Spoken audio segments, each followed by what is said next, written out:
A lot of you reached out to us about this one. Multiple construction projects going on the East End, leaving drivers frustrated. So, any relief coming in the new year? Live in Leslieville, the beaches.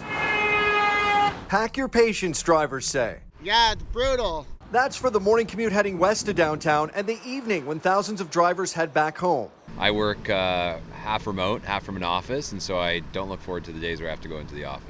Two major routes heading to and from downtown littered with construction projects. Taking Lakeshore to work, reduced lanes due to Waterfront Toronto's Portland's project. Eastern Avenue, Metrolinx projects for the new Ontario line causing big backups. And all of this happening a few years after taking down the Gardner Expressway ramp, which used to service this area.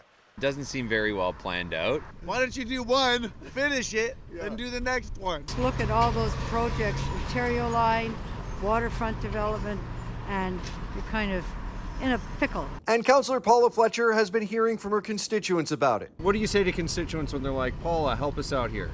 Well, I can't come and drive your car for you. So it is just a terrible fact of life, and I cannot tell anybody it's going to be over soon, and I'm sorry. She says these projects, like the one impacting Lakeshore, have been years in the making. Why didn't we think about this? That all these projects are happening at once, tying up traffic. Well, we knew this one was ongoing because it was approved in 2014.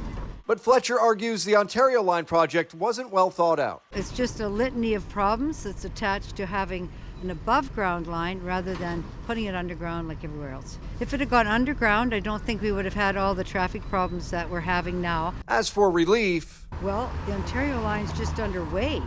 Restricted lanes on Eastern not expected to reopen until fall of next year. As for Lakeshore, the work to rebuild Lakeshore is scheduled to be complete by the end of 2025, a Waterfront Toronto spokesperson told us. They say unexpected underground infrastructure problems have led to delays.